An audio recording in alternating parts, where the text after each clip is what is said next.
I'ma be right by you. I'ma be right by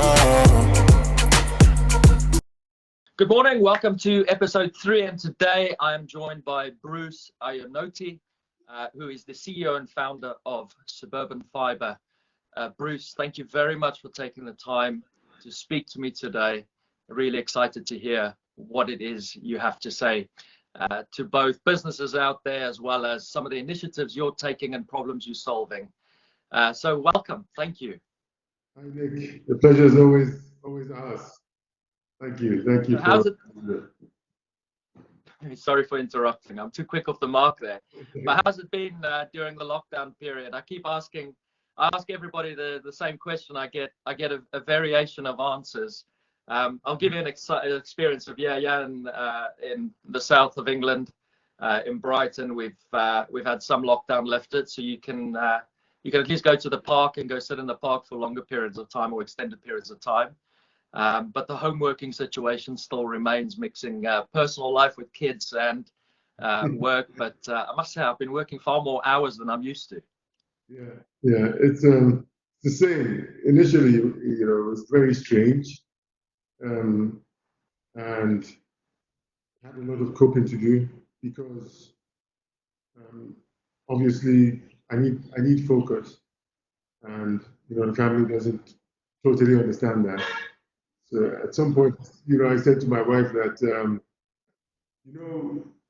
between 9 and 5 is my work time, right? So because I was actually accused of not responding or being like, unattentive to issues.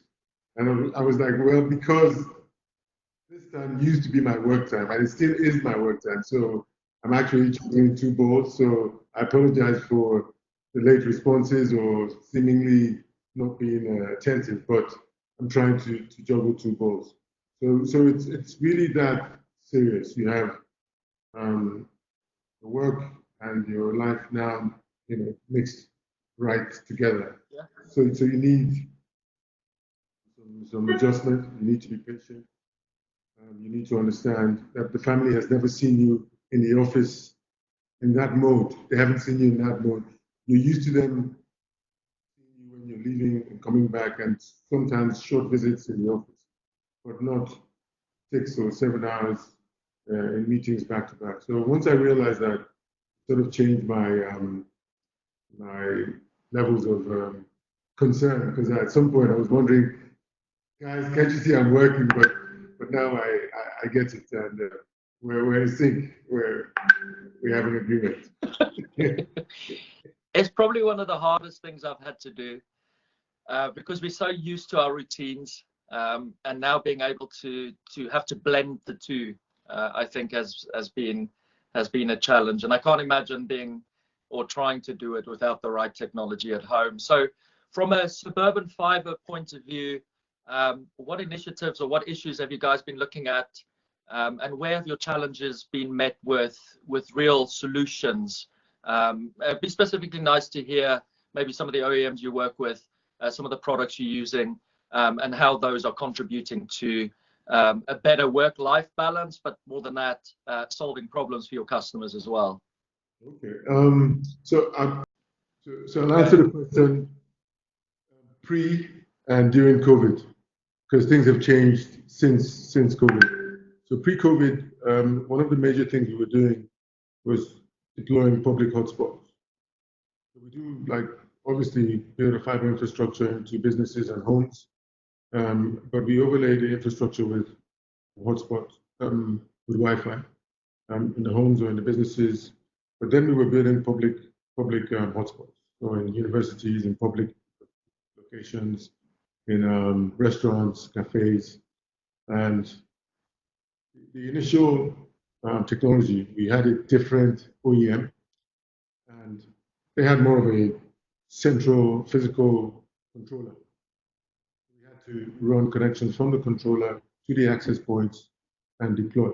But we had issues with meshing, because every time we meshed the access points, we were not getting performances, or it was a bit complex. It required some physical connectivity. You had to physically mesh the access points. And what we would have preferred was a solution that just, integrated and meshed wirelessly. It seemed very difficult, and the feedback we were getting from the OEM was not what we expected. And then we tried Meraki.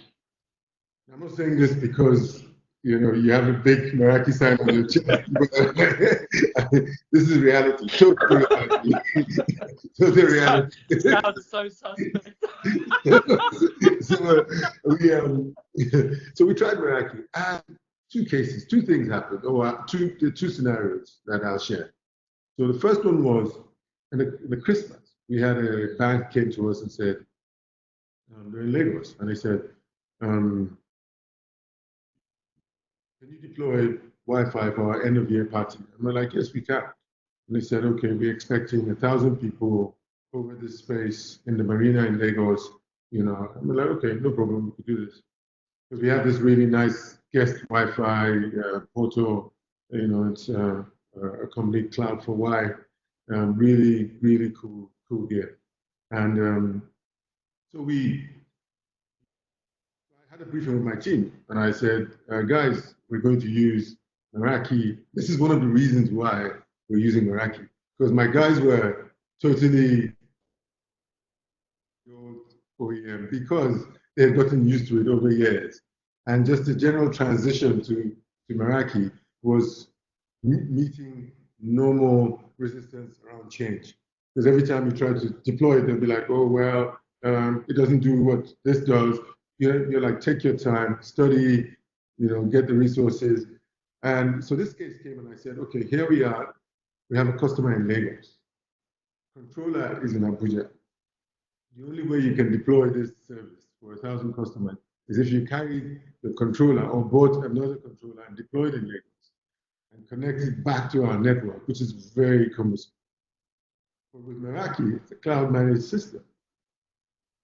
It's a cloud-managed platform. All you need is take these access points, connect them to internet, and you're up. Your authentication, all your services will run instantly.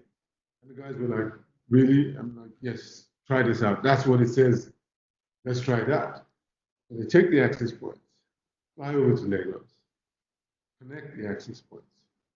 And the guy's calling me on the phone and saying, the outdoor access point, I didn't even have to configure the second access point.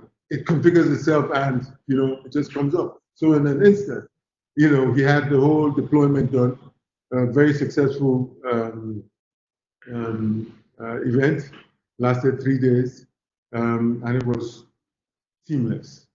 And that sort of changed things with the technical team. And this is not the strategic, more like the operational technical team. For the strategic technical team, they understood that, but just getting everyone on board. And since then, it was a case of when you say, okay, do this deployment, they'll be like, oh, can we use the Meraki? And they're like, slow down. The Meraki is not every deployment. You have to pick stuff. So that was one case. The second one was we had been working on Wi-Fi streets, like a whole street, contiguous Wi-Fi. And basically the mesh technology, meshing the outdoors and the indoors, enabled us build like half of the Ghana Street is a very popular street in Abuja. Lots of cafes, corporates. Used to be residences in the past, but they chased all the residences out with the businesses. So the high street, it's the closest you have to a high street in Nigeria. We have a bulk of the street Wi-Fi blanket coverage with the Meraki, seamless, it's free Wi-Fi on it, and it's really good. So those two cases were things we were doing pre-COVID. I'll tell you, during COVID, obviously social distancing, reduction in public events and activities. So the cafes have, they're no more in business, they do deliveries. They're not taking customers because of obviously the lockdown. So there's a big change. Now the focus is into the home. So again, the benefits are clear where you need that type of flexibility. And when you have a cloud managed network, if this was using the infrastructure, if we did not have the type of flexibility we have now, it would have been a big blow to us because all of that hardware will be wasted. But what you have now is you have the flexibility to make adjustments and move your endpoints to other locations where they're more functional or where value has moved to, and you have that flexibility to sort of move your strategy or adjust your strategy with the realities, or occurrences or situations. So we're going to switch. It's quite an interesting challenge to have when your main business is built on outdoor hotspot Wi-Fi and a part of your business, and then you see that kind of diminish as soon as the consumers of that product tend to close down, and you don't really have a choice at that point. It's not being used for its intended purpose. So, from Suburban's and your perspective, how have you made that change now to the new normal, and what does that look like? So it's quite interesting. I was speaking to my business partner yesterday, Suleiman, and I said to him, Nigeria is a very interesting country because a lot of things do not apply, or it takes time for a number of things to apply in Nigeria. And one of it is strategy. So you could go to school and read about strategy and never really see the need to execute strategy because we're very set in our ways. We're very set. If we like something, we like it. If we don't like it, we don't like it, right? So in a case, strategy might be taken for granted, but strategy is always strategy, and you take it for granted at your own peril. These two realities have always made me wonder, because we are strategy junkies. We love strategy. But for years, you could actually work a strategy and watch someone who doesn't do any strategy outperform you. The nature is the reality of it. Somebody could come in and say, well, I don't do too much book and academics, I just do. And the market might resonate to such. In a sense, you can say that's a strategy. But when you come to like real, documented, well thought, best practice strategy, if you were a practitioner of that, you might question your work at the end of the day when you see the results. However, the COVID situation has brought a scenario that has validated the importance of strategy. When we design our business, we design it against upside and downside risk. So, and that was one of the reasons that every time I talk to investors, they always said to me, why are you doing what you're doing? You're wasting money. It's not necessary. And I say to them, you need business segment, the retail segment, the OTT segment. We designed our business like that. So we have OTT products, we have home products, and we have business products. And even in business, we have government-related products, corporate, enterprise, and small business. Now, all of these segments, when you go to business school, they'll teach you these segments have different characteristics, behaviors, and in the case of consumers, when you do more analysis, the personas have different, reactions and ways to be approached. And when you take that all that detail into consideration, your product design and your strategy will be responsive to all of all of these considerations. Why have I said all of this? Yes, there is the public side of the business. There was no activity, and the corporates reduced activity. About 80% reduction. There is activity in the government side. And the not-for-profit, there is activity. NGOs are really busy, helping. And, like the CDC, e-health, a number of not-for-profit organizations are trying to help. And then the home has become the new epicenter. I agree on that.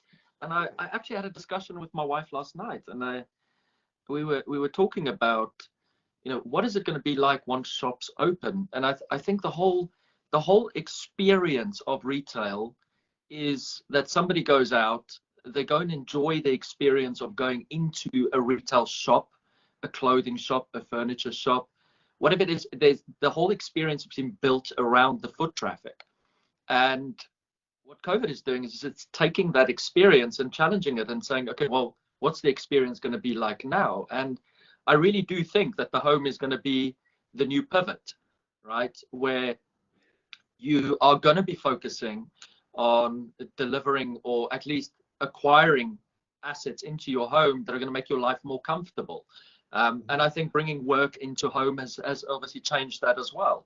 And that's really something that I've gone through. On a more personal note, I think, we in the fast-paced world, you tend to look for something that will tend to relieve your stresses, which is go and spend some money on something, a nice car or some clothes, or they are these shall we say, the stress demons. But you can't do that anymore. And I think COVID has actually forced us to find some solace in other things. The adjustment was epic, but I'm quite happy at working from home now and having my family, and I'm quite grateful for most of it, because I've never seen my son so much. And that's one of the things I always used to hammer myself about as a father, is like, I'm not seeing him enough. And now I'm seeing a lot of him. But I can't say too much. But yeah, I agree with you. The home is definitely the place where we're going to see that pivot. So from a community perspective, I assume that with your customer base, you having to solve some real issues for customers. Has Meraki played a role in that, from either the SD-WAN perspective or the switching perspective? How do you see that product segment take off in your business? Yeah, so again, the Meraki is really it has a pivot role in the new way we intend to support present and post-COVID operations, especially for schools. What we think is the schools will need to have online networks. Online schooling is not an application that will go away. I think it could prove to be very strategic and even functional for a school beyond classroom. You could actually do lessons and access to resources, a whole lot of other applications in school, both for teachers and for students and parents also, regarding data, feedback, performance, etc. So there is a reality now for this. Has been happening in other countries. But again, Nigeria has been slow to adopt technology and to use it functionally. And it's, what COVID did was the president of Nigeria and council, the Federal Executive Council, did a video conference, or presently do video conferences, the ECOWAS, the presidents of the region, the regional economic bloc, were doing video conferencing. And our ministers, the governors, so in a short period of time, in something like 2 weeks, you saw a transformation that for 12 years, because there have been initiatives of trying to push leadership at various levels, not even as high as the highest leadership of the country, but even in corporate leadership to embrace video conferencing, telepresence, things of that nature. And the reason I know this is as far back as 2009, I was basically sharing or trying to sell telepresence, Cisco telepresence to within the country at the highest levels. And there was a lot of pushback. Even in cases where we gave free trials, there was pushback.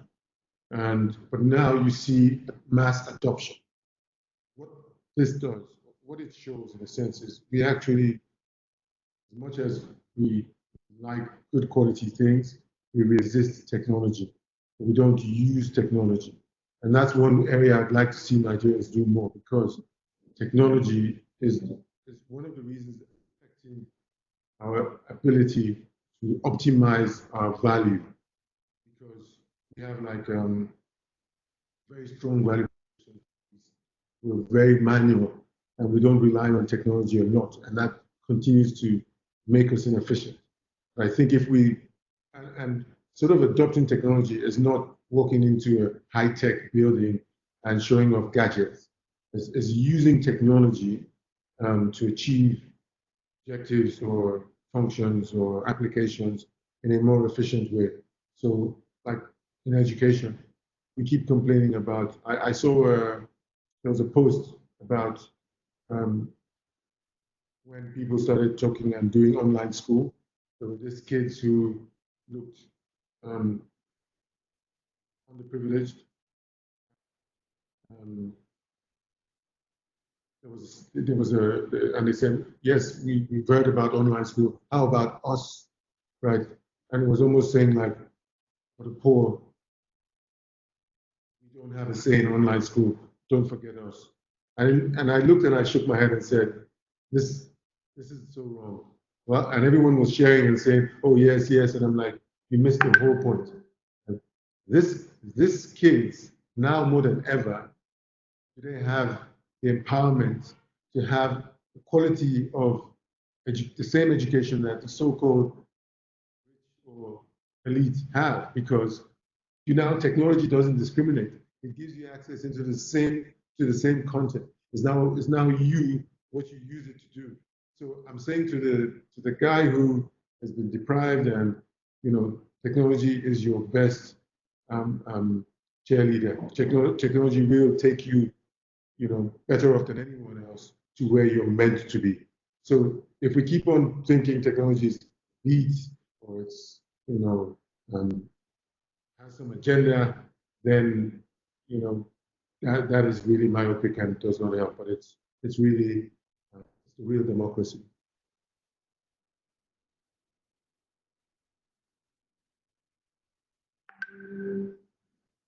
Your microphone is mute. I can't hear you. I did put on mute because we had the window washer come and wash my windows. It was a bit scary. I just saw this brush come. Democratization of data, and it's a beautiful story that you tell, that it is an equalizer. Having access to good quality education, and I had somebody on in episode 1 who spoke about that, and it's like, if you want to develop and you want to bring people out of the poverty line and the situation that they are in, then you need to educate. They need to have education. And I think it's great what you're saying in terms of the technology being an equalizer, having the same access to the same curriculums and content. And I think also I can definitely see your your perspective on, governments engaging in that as well. I'm no politician, neither am I an economist. I specialize in cloud networking. But I think everybody's starting to think in the same way. It is definitely coming to a head now where if we do not pivot, we will not survive. In the sense that traditional just doesn't do anymore. So I would like to offer you the opportunity to ask myself a question.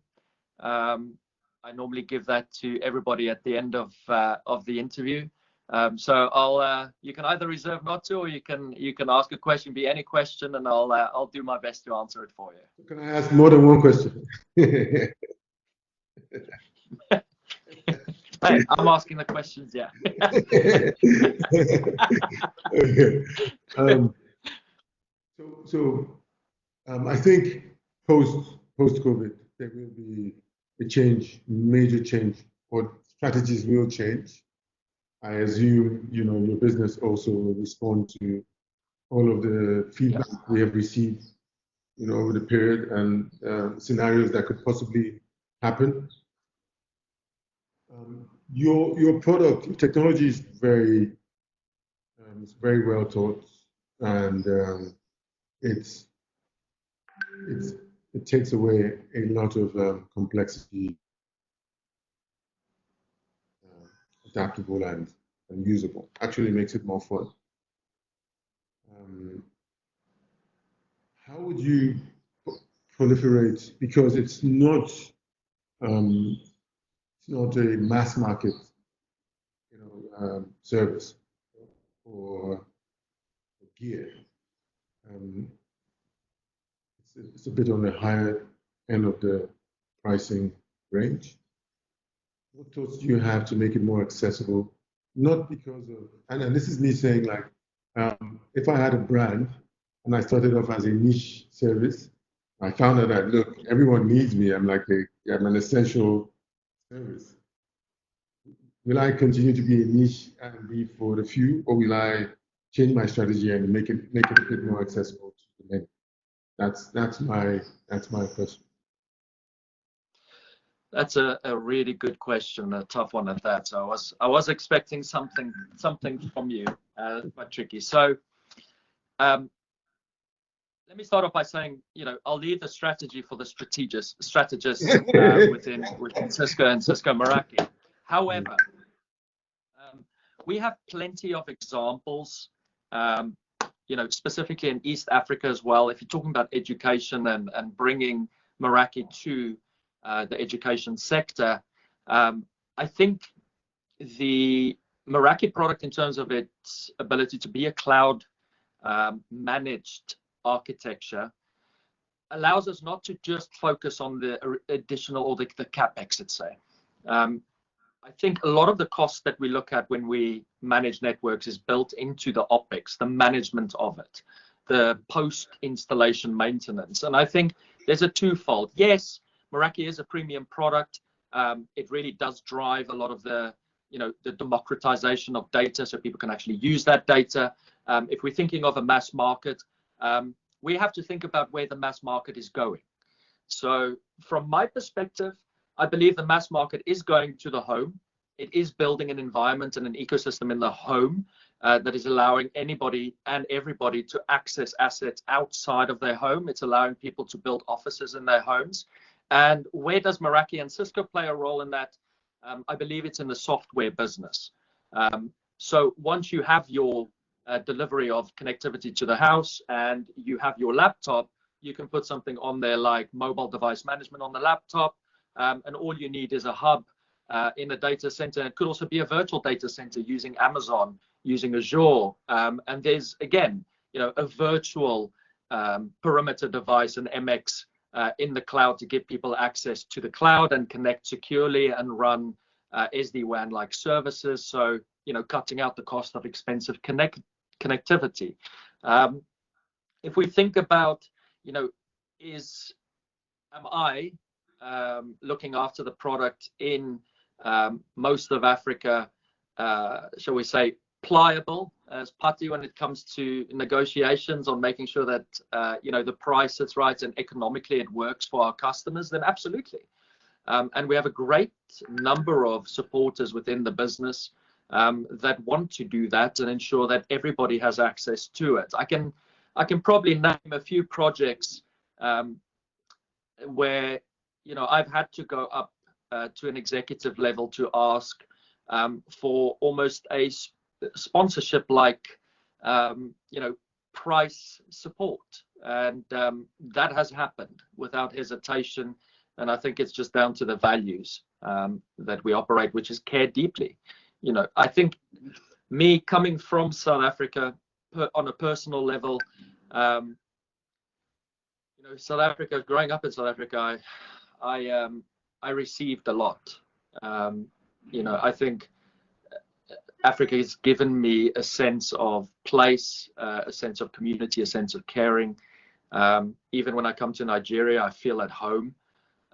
Whether it's sitting in front of a plate of poundo in a restaurant and some good authentic Nigerian food and good company, there's an authenticity element which I think is important to maintain, and that comes with supporting partners like yourself at Suburban in delivering services to your clients and your projects that will uplift the community. Because essentially the long-term view is, and there is that saying, we shall plant the trees for which the shade we will never see. And that's kind of the methodology that I personally try to adopt is, I may be doing things now that in 5, 6, 7 or 10 years time will help somebody to achieve something that is of value both to themselves and the people around them. From a product perspective, Cisco Meraki has not stopped in proliferating both the license option as well as the tiering of products from a price component. But I think the more important element here is that we heavily reliant on telemetry and data to drive decision making. We're heavily reliant on making more with less. You don't have unlimited bandwidth. You've got to really make sure you manage that properly. And from a service provider perspective, delivering services and maintaining those lines, it's an expensive business to be in. And you really have to have a large customer base to depend on. And if they're not getting value from you, they're not going to stay with you. So, that's my view on it. I hope it's not an answer that's come across too political, but it's as authentic as I can make it. Oh yeah. I do understand that. These things won't just. You don't have the answer. You basically started trying to answer this question, even before I asked it, because you get this question asked in different ways from the market. So I see from your responsiveness, I'm actually just getting your attention and your organization's attention in the process, sticking it out there more to say, good product, we need more of it, make this happen.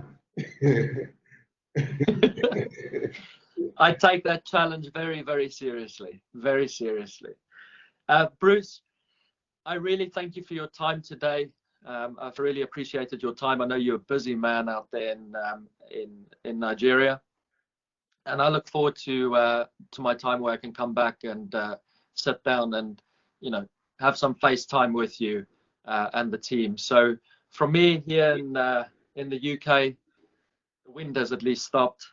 I wish you health to you, your family, and your friends. And I hope you enjoy the rest of your day and your week. Thank you very much. Thank you. Pleasure. Thank you so much, Bruce. Take care.